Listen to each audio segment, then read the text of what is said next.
Okay, let's talk about 8 reasons why estate sale companies overprice. Um, First of all, let's define what overpriced means in the estate sale industry because there's a lot of things that we say that are very subjective when we think that they're objective, and overpriced is very subjective, and or we use it subjectively. So it's not just going, oh, the prices in this estate sale are overpriced for what I personally would pay for them. We need to find an objective definition, and so I think I've come up with it. An item is overpriced when its asking price exceeds the price that can reasonably be achieved given the operator's ability to generate qualified buyers during the sale period.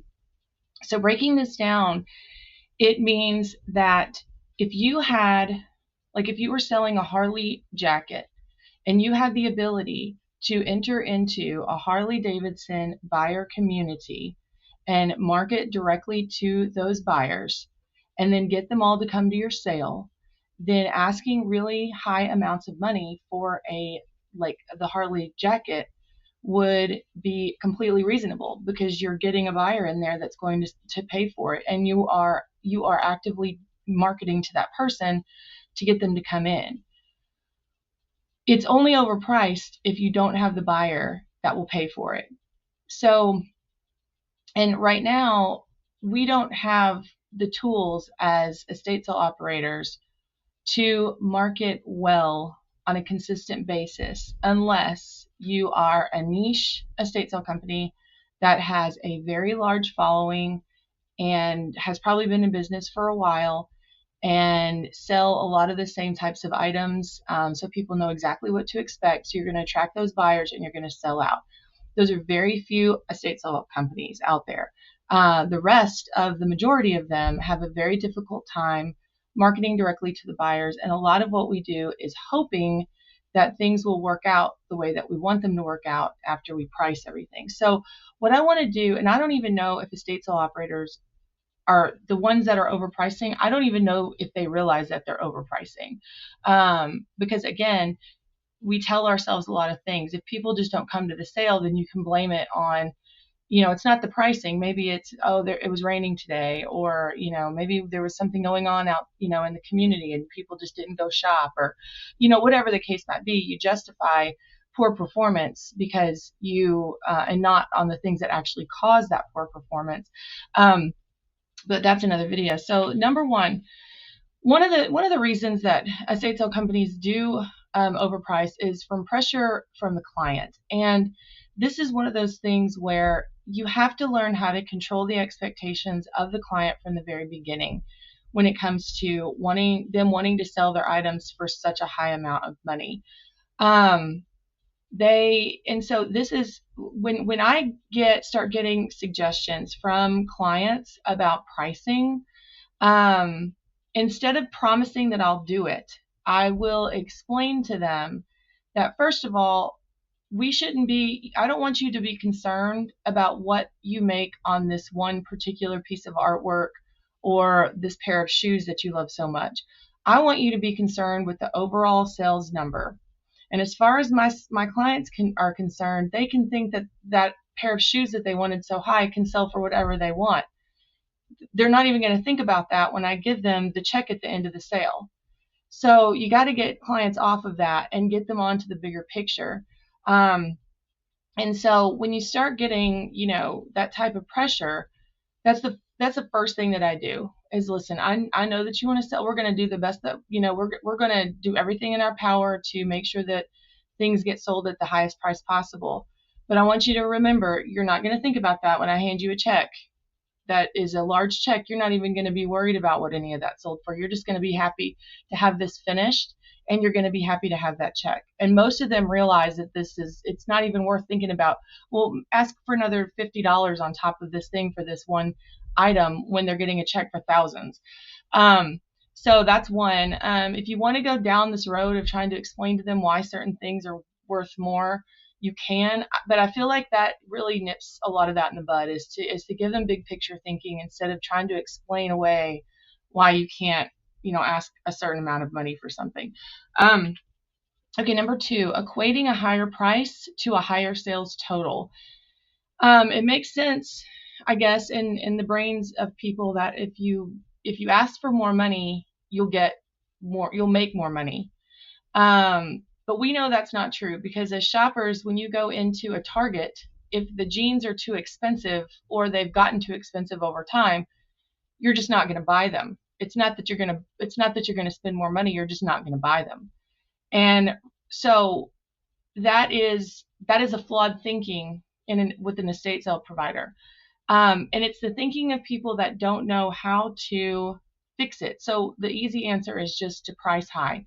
And so this is just not a good strategy. And because that's just not how shoppers operate. Um, Number 3, using eBay asking prices instead of sold prices for comps. I realize this might be intuitive thinking for some people, but it's not intuitive thinking for everyone. When eBay started, I remember a time when we couldn't even look up anything on eBay when it came to that. I remember a time when we didn't even have, Google Lens and all that stuff. And so the ability to look up eBay sold prices is imperatively important, because it does give you a range of actual sales. But you also have to consider that eBay, we don't know how long that item sat on those shelves, or sat on the seller's shelves before it was sold for that price point. So on the higher side of things, like if you see, let's say that you have a same, Polaroid vintage camera, and the ranges are anywhere from $50 to $150. Um, and you have a wide range. Well, the ones that sold for the higher price, there's any number of factors that could have affected that. Either um, they really did just find the right buyer at the right time, or maybe that particular camera has something special in it, or maybe it was just the luck of the draw. But anyway, or maybe it sat there for forever and ever and ever, and then finally the right person saw it, where the other ones, sold for cheaper because they didn't have as much time. I don't know what the situation is, but when you get those types of ranges, you got to remember you're selling things in a 3-day period. You don't have forever to let it just sit there online. And so you can't ask the highest price point on there unless you know for sure and for fact that you can get someone in there to buy that item for that price. Number 4, using personal taste or preference for items instead of data.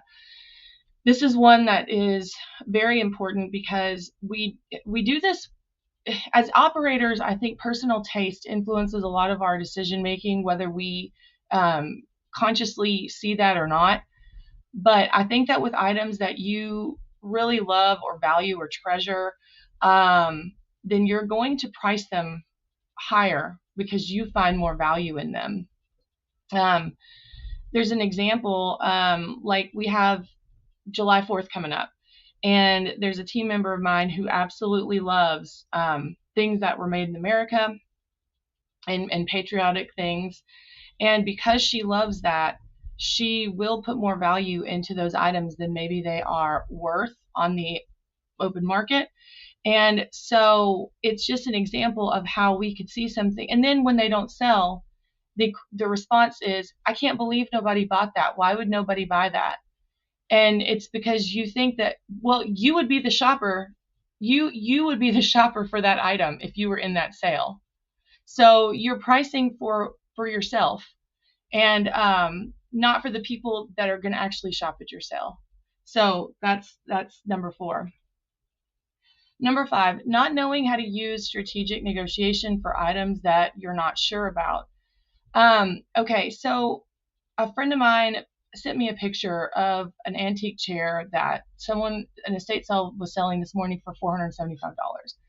And I had just sold a pair of similar wooden chairs for $400 at a sale about a month ago.